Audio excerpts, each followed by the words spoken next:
बहुत बहुत स्वागत है। यह कार्यक्रम 95वां एपिसोड है। हम बहुत तेजी से मन की बात के शतक की तरफ बढ़ रहे हैं। ये कार्यक्रम मेरे लिए 130 करोड़ देशवासियों से जुड़ने का एक और माध्यम है। हर एपिसोड से पहले गांव शहरों से आए ढेर सारे पत्रों को पढ़ना, बच्चों से लेकर बुजुर्गों के ऑडियो मैसेज को सुनना, ये मेरे लिए एक आध्यात्मिक अनुभव की तरह होता है। साथियों, आज के कार्यक्रम की शुरुआत मैं एक अनूठे उपहार की चर्चा के साथ करना चाहता हूं। तेलंगाना के राजन्ना सिरसिल्ला जिले में एक बुनकर भाई हैं, एलदी हरिप्रसाद गारू। उन्होंने मुझे अपने हाथों से G20 का यह लोगो बुन करके भेजा है। ये शानदार उपहार देखकर तो मैं हैरान ही रह गया।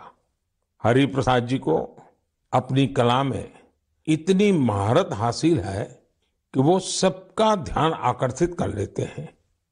हरिप्रसाद जी ने हाथ से बुने G20 के इस लोगो के साथ ही मुझे एक चिट्ठी भी भेजी है। इसमें उन्होंने लिखा है कि अगले साल G20 शिखर सम्मेलन की मेजबानी करना भारत के लिए बड़े ही गौरव की बात है। देश की इसी उपलब्धि की खुशी में उन्होंने G20 का यह लोगो अपने हाथों से तैयार किया है। बुनाई की यह बेहतरीन प्रतिभा उन्हें अपने पिता से विरासत में मिली है और आज वे पूरे पैशन के साथ इसमें जुटे हुए हैं। साथियों, कुछ दिन पहले ही मुझे G20 लोगो और भारत की प्रेसिडेंसी की वेबसाइट को लॉन्च करने का सौभाग्य मिला था। इस लोगो का चुनाव एक पब्लिक कॉन्टेस्ट के जरिए हुआ था। जब मुझे हरिप्रसाद गारू द्वारा भेजा गया उपहार मिला तो मेरे मन में एक और विचार उठा। तेलंगाना के किसी जिले में बैठा व्यक्ति भी G20 जैसी समिट से खुद को कितना कनेक्ट महसूस कर सकता है, ये देखकर मुझे बहुत अच्छा लगा। आज हरिप्रसाद गारू जैसे अनेकों लोगों ने मुझे चिट्ठी भेजकर ये लिखा है कि देश को इतने बड़े समिट की मेजबानी मिलने से उनका सीना चौड़ा हो गया है। मैं आपसे पुणे के रहने वाले सुब्बा राव चिल्लारा जी और कोलकाता के तुषार जगमोहन, उनके संदेश का भी जिक्र करूंगा। इन्होंने G20 को लेकर भारत के प्रोएक्टिव एफर्ट्स की बहुत सराहना की है। साथियों, G20 की वर्ल्ड पॉपुलेशन में 2/3, वर्ल्ड ट्रेड में 3/4 और वर्ल्ड जीडीपी में 85% भागीदारी है। आप कल्पना कर सकते हैं, भारत अब से 3 दिन बाद यानी 1 दिसंबर से इतने बड़े समूह की, इतने सामर्थ्यवान समूह की अध्यक्षता करने जा रहा है। भारत के लिए, हर भारतवासी के लिए ये कितना बड़ा अवसर आया है। ये इसलिए भी और विशेष हो जाता है क्योंकि ये जिम्मेदारी भारत को आजादी के अमृतकाल में मिली है। साथियों, G20 की अध्यक्षता हमारे लिए एक बड़ी अपॉर्चुनिटी बनकर आई है। हमें इस मौके का पूरा उपयोग करते हुए ग्लोबल गुड, विश्व कल्याण पर फोकस करना है। चाहे पीस हो या यूनिटी, पर्यावरण को लेकर संवेदनशीलता की बात हो या फिर सस्टेनेबल डेवलपमेंट की, भारत के पास इनसे जुड़ी चुनौतियों का समाधान है। हमने one earth, one family, one future की जो थीम दी है, उससे वसुधैव कुटुंबकम के लिए हमारी प्रतिबद्धता जाहिर होती है। हम हमेशा कहते हैं, ओम सर्वेषां स्वस्तिर्भवतु, सर्वेषां शांतिर्भवतु, सर्वेषां पूर्णम भवतु, सर्वेषां मंगलम भवतु। ओम शांति शांति शांति।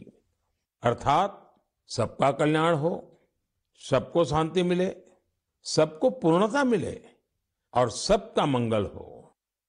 आने वाले दिनों में देश के अलग अलग हिस्सों में G20 से जुड़े अनेक कार्यक्रम आयोजित किए जाएंगे। इस दौरान दुनिया के अलग अलग हिस्सों से लोगों को आपके राज्यों में आने का मौका मिलेगा। मुझे भरोसा है कि आप अपने यहाँ की संस्कृति के विविध और विशिष्ट रंगों को दुनिया के सामने लाएंगे। और आपको ये भी याद रखना है कि G20 में आने वाले लोग भले ही अभी एक डेलीगेट के रूप में आए, लेकिन भविष्य के टूरिस्ट भी हैं। मेरा आप सभी से एक और आग्रह है, विशेष तौर से मेरे युवा साथियों से, हरिप्रसाद गारू की तरह ही आप भी किसी न किसी रूप में G20 से जरूर जुड़े। कपड़े पर G20 का भारतीय लोगो बहुत कूल तरीके से, स्टाइलिश तरीके से बनाया जा सकता है, छापा जा सकता है। मैं स्कूलों, कॉलेजों, यूनिवर्सिटी से भी आग्रह करूंगा कि वो अपने यहाँ G20 से जुड़ी चर्चा, परिचर्चा, कंपटीशन कराने के अवसर बनाएं। आप G20.in वेबसाइट पर जाएंगे तो आपको अपनी रुचि के अनुसार वहां बहुत सारी चीजें मिल जाएगी। मेरे प्यारे देशवासियों, 18 नवंबर को पूरे देश ने स्पेस सेक्टर में एक नया इतिहास बनते देखा। इस दिन भारत ने अपने पहले ऐसे रॉकेट को अंतरिक्ष में भेजा जिसे भारत के प्राइवेट सेक्टर ने डिजाइन और तैयार किया था। इस रॉकेट का नाम है विक्रम-S। श्रीहरिकोटा से स्वदेशी स्पेस स्टार्टअप के इस पहले रॉकेट ने जैसे ही ऐतिहासिक उड़ान भरी, हर भारतीय का सिर गर्व से ऊंचा हो गया। साथियों, विक्रम-S रॉकेट कई सारी खूबियों से लेस है। दूसरे रॉकेट्स की तुलना में यह हल्का भी है और सस्ता भी है। इसकी डेवलपमेंट कॉस्ट अंतरिक्ष अभियान से जुड़े दूसरे देशों की लागत से भी काफी कम है। कम कीमत में विश्व स्तरीय स्टैंडर्ड स्पेस टेक्नोलॉजी में अब तो ये भारत की पहचान बन चुकी है। इस रॉकेट को बनाने में एक और आधुनिक टेक्नोलॉजी का इस्तेमाल हुआ है। आप ये जानकर हैरान रह जाएंगे कि इस रॉकेट के कुछ जरूरी हिस्से 3D प्रिंटिंग के जरिए बनाए गए हैं। सही में विक्रम-S के लॉन्च मिशन को जो प्रारंभ नाम दिया गया है, वो बिल्कुल फिट बैठता है। ये भारत में प्राइवेट स्पेस सेक्टर के लिए एक नए युग के उदय का प्रतीक है। ये देश में आत्मविश्वास से भरे एक नए युग का आरंभ है। आप कल्पना कर सकते हैं कि जो बच्चे कभी हाथ से कागज का हवाई जहाज बनाकर उड़ाया करते थे, उन्हें अब भारत में ही हवाई जहाज बनाने का मौका मिल रहा है।